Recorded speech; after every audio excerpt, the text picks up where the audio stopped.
वक्त भी कभी कभी क्या सितम करता है। 14 साल पहले जब ममता ने नंदीग्राम के किसान आंदोलन को अपने सियासी उत्थान के लिए ब्रह्मास्त्र बनाया तो उनकी सेना के सबसे बड़े रणनीतिकार और योद्धा शुभेंदु अधिकारी थे। लेकिन आज दोनों एक दूसरे के सामने आकर खड़े हुए हैं।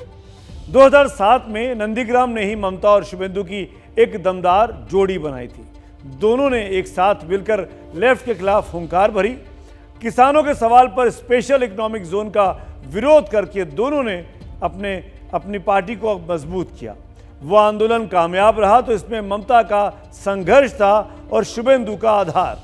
उस आंदोलन से ही माहौल बदला और 2011 में ममता ने 34 साल पुरानी लेफ्ट सरकार को उखाड़ फेंका।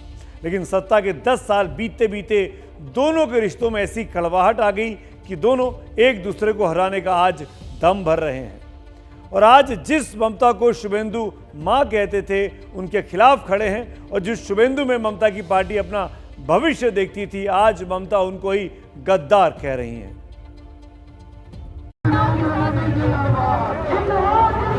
शुभेंदु अधिकारी जीतने जा रहे हैं। भारतीय जनता पार्टी का विजय इस सीट पर निश्चित है। मोदी, मोदी, मोदी, मोदी, मोदी। और जो हमसे टकराते हैं वो चूर चूर हो जाता है।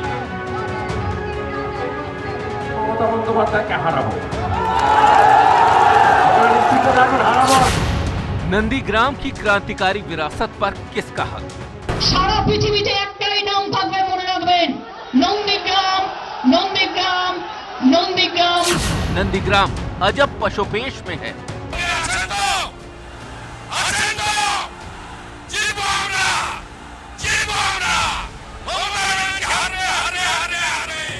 किसको चुने, क्योंकि एक तरफ दीदी हैं तो दूसरी तरफ दादा। 8 लाख ভোটে যদি মাননীয়াকে হারাতে না পারি আমি রাজনীতি ছেড়ে দেব, আমি রাজনীতি ছেড়ে দেব, আপনি লিখে রাখो।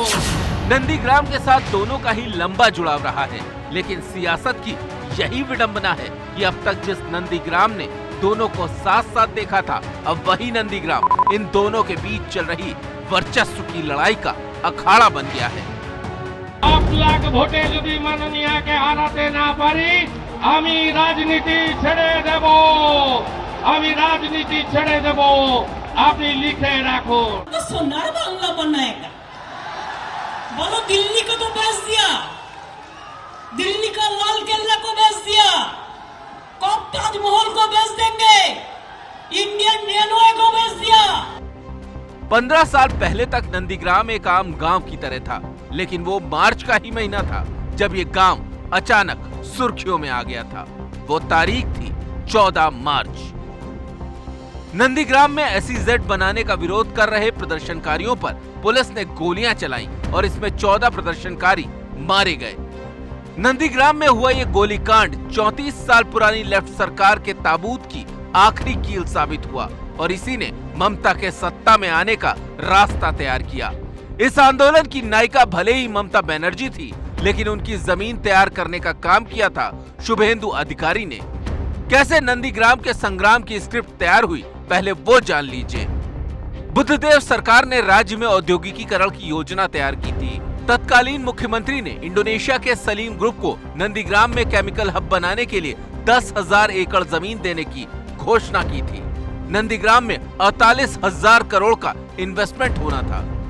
भूमि अधिग्रहण का स्थानीय किसानों ने विरोध किया, लेकिन लेफ्ट सरकार अपने फैसले पर अडिग थी। 2006 चुनाव में सिर्फ 30 सीटें जीत पाई ममता ने नंदीग्राम की चिंगारी को पकड़ लिया। दूसरी तरफ शुभेंदु अधिकारी के नेतृत्व में यहाँ भूमि उच्छेद प्रतिरोध कमेटी बनी और इसने विरोध की कमान अपने हाथ में ले ली। इसी आंदोलन के दौरान ममता शुभेंदु की करीबी बढ़ी और वो उनके सबसे विश्वस्त बन गए।